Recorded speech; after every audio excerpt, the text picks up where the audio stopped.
বাংলাদেশের জাতীয় চিড়িয়াখানা। চিড়িয়াখানায় অনেক দেশীয় এবং অ-নেটিভ প্রাণী এবং বন্য প্রাণী রয়েছে। এই চিড়িয়াখানায় প্রতি বছর প্রায় ৩ মিলিয়ন দর্শনার্থী আসে।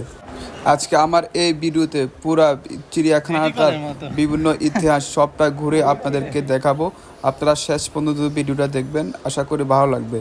ও হ্যাঁ, আর হচ্ছে আপনারা লাইক, কমেন্ট, শেয়ার এবং সাবস্ক্রাইব করতে আমার চ্যানেলটি বলবেন না। বাংলাদেশের জাতীয় চিড়িয়াখানাটি 1974 সালে প্রতিষ্ঠিত হয়। 186 একর এবং 75 হেক্টর বাংলাদেশের জাতীয় চিড়িয়াখানা বাংলাদেশের বৃহত্তম চিড়িয়াখানা এবং এটি মৎস্য ও প্রাণী সম্পদ মন্ত্রণালয় দ্বারা পরিচালিত হয়। চিড়িয়াখানাটি প্রতিদিন প্রায় 10,000 দর্শকদের আকর্ষণ করে এবং সপ্তাহে একদিন এবং ছুটির দিনে এই সংখ্যা বৃদ্ধি পায়। বাংলাদেশের জাতীয় চিড়িয়াখানার বার্ষিক বাজেট 37.5 মিলিয়ন টাকা, যার মধ্যে 25 মিলিয়ন টাকা পশুদের খাওয়ানোর জন্য ব্যয় করা হয়। এখানে আসলে প্রবেশ পথে হচ্ছে আপনাকে টিকিট কেটে নিতে হবে। আমি তাই একটি 50 টাকা দিয়ে টিকিট কেটে নিয়েছি। এখন ভিতরে ঢুকবো। আপনাদেরকে পুরো ভিডিওটা আমার সাথে থাকবেন, সব ব্যাগ ঘুরে আজকে আমি আপনাদেরকে দেখাবো। চিড়িয়াখানায় প্রবেশ পথে আপনি প্রথমেই ঢুকলে দেখতে পারবেন যে অনেক অনেক গাছ গাড়াল, অনেক সুন্দর নিবিড়, খুবই সুন্দর একটি পরিবেশ এখানে। আর অনেক সুন্দর সুন্দর হচ্ছে আপনার রাস্তাঘাট। এখানে তথ্য কেন্দ্র থেকে শুরু করে অনেক সরকারি অনেক ভবন এখানে রয়েছে এই চিড়িয়াখানার আন্ডারে। ঠিক এর পাশেই ঢোকার প্রথমেই হচ্ছে আপনি দেখতে পারবেন অনেক হরিণ। এখানে হরিণগুলো দেখে আমার আসলে মনটা খুবই ভালো হয়ে গেছে। তাই হচ্ছে আমি দেখেন এখানে হরিণগুলো খাবার খাচ্ছে। এই চিড়িয়াখানায় প্রায় 190 প্রজাতির এবং 2150টির প্রাণী রয়েছে। চিড়িয়াখানা হাতি থেকে চিতা, গন্ডার, জেব্রা, জবলক, ওয়াটার, হায়না, হরিণ অনেক কিছু আছে। আজকের এই ভিডিওতে আমি আপনাদেরকে এই পুরো চিড়িয়াখানায় যা কিছু আছে সব কিছু আপনাদেরকে দেখানোর চেষ্টা করব। আপনারা শেষ পর্যন্ত দেখবেন। দেখুন এখানে অনেক অনেক প্রজাতির পশু পাখি থেকে শুরু করে অনেক কিছু আছে। এই চিড়িয়াখানাটির ইতিহাস হচ্ছে 1950 সালের 26 ডিসেম্বর কৃষি সমবায় ও সাহায্য মন্ত্রণালয় আনুষ্ঠানিকভাবে ঢাকায় একটি চিড়িয়াখানার প্রতিষ্ঠার ঘোষণা দেয়। তাই চিড়িয়াখানাটি ঢাকা হাইকোর্টের কাছে বেশ কয়েকটি দাগযোগ্য হরিণ, বারণ এবং হাতি নিয়ে সে সময় শুরু হয়েছিল। পরে চিড়িয়াখানাটি আরও পশু নিয়ে বর্তমানে ঈদগাহ ময়দানে স্থানান্তরিত হয়। পরে 1961 সালে চিড়িয়াখানার সঠিক ব্যবস্থাপনা নিশ্চিত করার জন্য একটি বোর্ড তৈরি করা হয়। পরে অভ্যন্তরীণ এই বিদেশি দেশে থেকে অনেক প্রাণী সংগ্রহ করা হয়। চিড়িয়াখানাটি 23 জুন এইখানে রয়েছে রয়্যাল বেঙ্গল টাইগার থেকে শুরু করে অনেক পশু পাখি এখানে রয়েছে। সাদা কাকও রয়েছে, আপনারা দেখতে পাচ্ছেন এখানকার সাদা কাকও রয়েছে। আমি ফার্স্ট টাইম সাদা কাক দেখেছি এবং আরও রয়েছে আপনার হরিণ। আমি হরিণগুলো আমার কাছে খুব ভালো লেগেছে। আপনারা দেখুন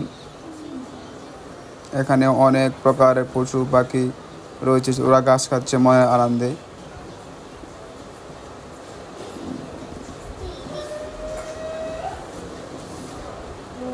দেখুন সবাই এখানে বাচ্চাদেরকে নিয়ে চলে আসছে পরিবারকে নিয়ে ঘুরতে। এখানে আসে মসজিদ থেকে শুরু করে আপনারা মসজিদের খুব ব্যবস্থা আছে এখানে। যারা আসবেন, যারা নামাজ পড়ার জন্য তাদের জন্য মসজিদের ব্যবস্থা আছে এখানে। আর একটি হচ্ছে আপনার ম্যাপ আছে, এই ম্যাপটা দেখে আপনি পুরো চিড়িয়াখানা ঘুরতে পারবেন যে কোন সাইডে কী আছে। আমি প্রথমে এই ম্যাপটাও দেখে নিলাম। ম্যাপটা দেখে দেখে আমি পুরোটা চিড়িয়াখানায় ঘুরেছি, খুবই নীরব নিস্তব্ধ। আর এখানে ঠিক রয়েছে একটি ময়ূরী রেস্তোরাঁ। এখানে আসলে খাবারের ব্যবস্থা হয়ে যাবে আপনাদের, যদিও এখানে খাবারের অনেক দাম। এখানে রয়েছে আপনার পরিচালকের কার্যালয়। ঠিক একটু পাশে হচ্ছে আমি হেঁটে যাচ্ছি, দেখলাম যে এখানে আমি জলহস্তি দেখতে যাব। ঠিক সামনে যাচ্ছে জলহস্তি। এখানে অনেক মানুষ প্রতিদিন চিড়িয়াখানায় ভ্রমণ করতে আসে। একটু পরে দেখলাম আমি এই যে জলহস্তি, দেখুন একটা জলহস্তি কী খাচ্ছে এগুলো, আমি দেখে প্রায় ভয় পেয়ে গেছিলাম। আরও কিছু আছে পুকুরের ভিতরে সাঁতার কাটতেছে, আপনারা দেখুন। একটা জলহস্তি অনেক বড়, এগুলো যদিও মনে হয় বাইরের থেকে নিয়ে আসছে ওরা। একটা, দুইটা, তিনটা, 4টা জলহস্তি দেখতেছি আমি। জলহস্তিগুলো দেখতে কিন্তু খুব বৃষ্টি দেখাচ্ছে, বাট আমার তো ভালো লাগতেছিল। এখানে জলহস্তিদেরকে আপনার খাওয়াচ্ছে, কি জানি এগুলো দিয়েছে, এগুলো খাচ্ছে।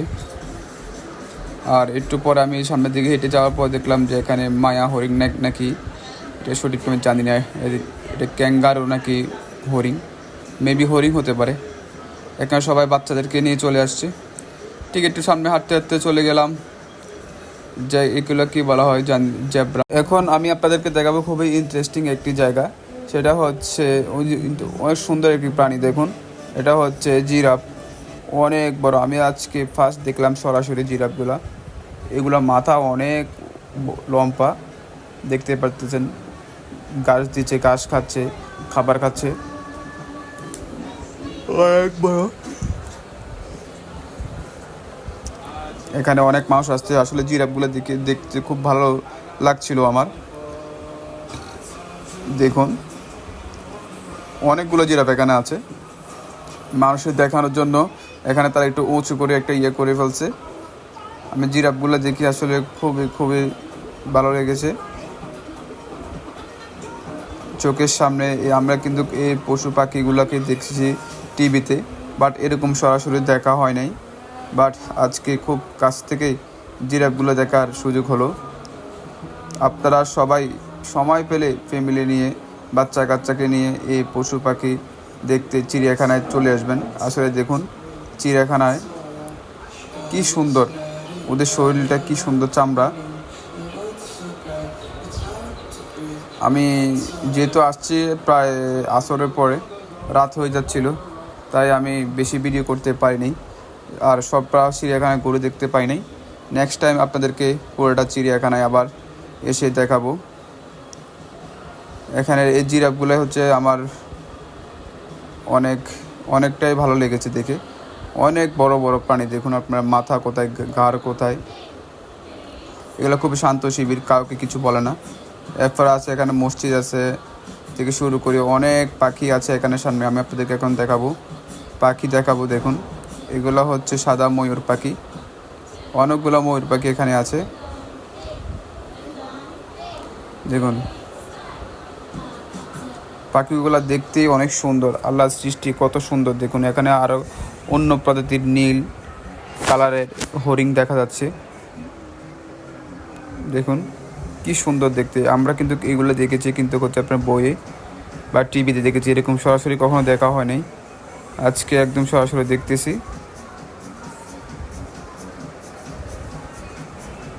দেখুন কতগুলো হচ্ছে আপনার হরিণ এখানে আছে, সাদা হরিণ থেকে নীল হরিণ।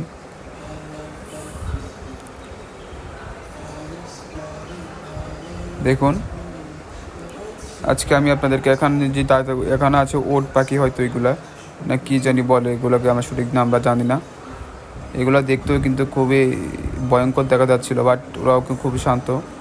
মুখটি হচ্ছে, দেখুন এই যে আরও একটা চলে আসছে এদিকে। এগুলো বলা হয় ইমু পাখি। এই যে এখানে লেখা আছে ইমু পাখি। এখানে অনেকগুলো ইমু পাখি বাইরে থেকেও নিয়ে আসা হয়েছে। ইমু পাখিগুলোও দেখতে খুব ভালো লাগছিল। এই দেখুন,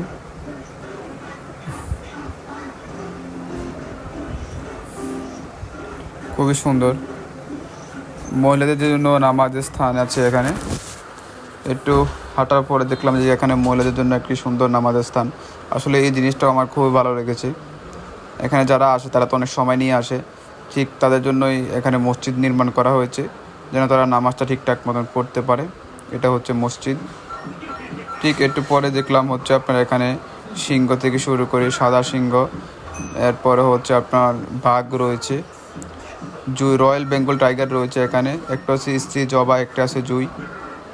খুবই খুবই ভালো লাগছিল এখানে বাঘগুলো দেখে। এরপর এখানে রয়েছে অনেক প্রজাতির বক পাখি থেকে শুরু করে অনেক পশু পাখি, অনেক পাখি এখানে রয়েছে একটি খাঁচার ভিতরে। দেখুন, বেশিরভাগ বক পাখির আইটেম, মানে প্রজাতির প্রাণী এখানে রয়েছে। এখানে আসলে আপনারা অনেকগুলো বকের ছবি দেখতে পারবেন। আর এখানে রয়েছে একটি ময়ূরী রেস্তোরাঁ। এখানে খাবার দামটা একটু অনেক বেশি হয়। আপনারা বাইরে থেকে নিয়ে আসবেন, যদি ভিতরে আপনারা কিছু খাইতে চান তাহলে বাইরে থেকে কিনে আনাটাই আমি মনে করি বেস্ট। দেখুন, এখানে অনেকগুলো পাখি রয়েছে। আমি পাখিগুলো আসলে জোরাচ্ছে, এগুলো খাবার দেয় নাই মনে হয় আজকে। খাবার দিয়েছে বাট এখন মনে হয় আবার দিবে। কানি বক থেকে শুরু করে কত নাম এখানে। তো আমি লাইভটি এখনই ব্লগটি শেষ করে দিচ্ছি, অনেক সময় হয়ে গেছে। তো সবাই আমার সাথে